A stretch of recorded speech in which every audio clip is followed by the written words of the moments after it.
തമ്മിലാണ് റിപ്പോർട്ട് സമർപ്പിച്ചത്. വനംവകുപ്പ് ഉദ്യോഗസ്ഥർക്കെതിരായ റിപ്പോർട്ടാണ് വകുപ്പ് മേധാവി നൽകിയത്. മാധ്യമങ്ങളുടെ മുന്നിൽ നിറഞ്ഞു നിൽക്കാൻ ഉദ്യോഗസ്ഥർ ശ്രമിച്ചുവെന്ന് റിപ്പോർട്ടിൽ പറയുന്നു. കേസ് കൈകാര്യം ചെയ്യുന്നതിൽ എല്ലാ പകൽമാന്യന്മാരും കണക്കാ. ഞാൻ എപ്പോഴും പറയാറുണ്ട്, ഇതൊന്നും നോക്കിയിട്ടൊരു കാര്യമില്ല, എല്ലാത്തിനും പോകണം.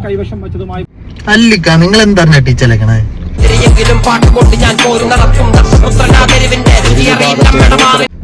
അത് നീ അവന്റെ ഫാൻ ആയതുകൊണ്ട് പറയണതല്ലടാ. എടാ, അവന്റെ എല്ലാ പാട്ടിലും അവൻ വ്യക്തമായ രാഷ്ട്രീയം പറയുന്നുണ്ട്, അടിച്ചമർത്തലിനെ പറ്റി പറയുന്നുണ്ട്.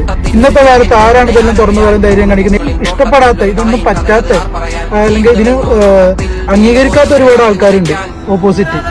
അല്ല, അത് മാത്രമല്ല, അവന്റെ ആകെ കിട്ടിയേക്കുന്ന 5 ഗ്രാം കഞ്ചാവാ. അതിപ്പോ സ്റ്റേഷൻ ജാമ്യം അനുഭവിക്കാനുള്ള കാര്യമുള്ളൂ.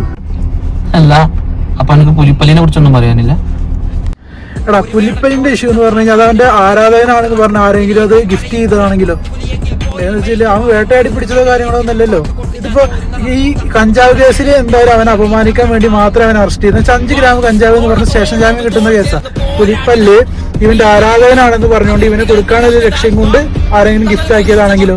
പിന്നെ ഇതിപ്പോ വേടൻ മാത്രമല്ലല്ലോ, ഇതിപ്പോ മറ്റൊരുപാട് സെലിബ്രിറ്റീസ് യൂസ് ചെയ്യുന്നുണ്ട്. സെലിബ്രിറ്റീസ് എല്ലാത്തവരും യൂസ് ചെയ്യുന്നുണ്ട്. അവർക്കൊന്നും ഇല്ലാത്ത കേസാണ് ഇപ്പൊ ഇതിനെതിരെ വന്നിട്ടുള്ളത്. ഇത്രയും കോലടക്കം സൃഷ്ടിക്കേണ്ട ഒരു കാര്യം ഉണ്ടായിട്ടില്ല. ഇത് ഒരു ഇൻഫ്ലുവൻസ് ഉണ്ടാവില്ല, അത് യൂത്തുകളാണ് ഇവനെ കൂടുതലും കൊണ്ടാടുന്നത്.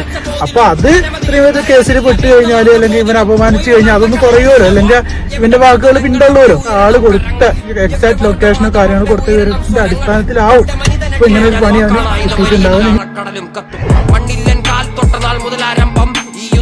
ഒരു വേടൻ പോരിൽ ചത്താൽ 1000 ആളായി വീണ്ടും പിറക്കും. എലിയെങ്കിൽ മലയും തുരക്കും, പുലിയെങ്കിൽ പോരിൽ മരിക്കും. ആര് മുഴുവനും എതിരെയെങ്കിലും പാട്ടുകൊണ്ട് ഞാൻ പോരി നടത്തും. ദത്തുപുത്രനാ തെരുവിന്റെ രുചിയറിയില്ല മെടമാറിന്റെ തെരുവിന്റെ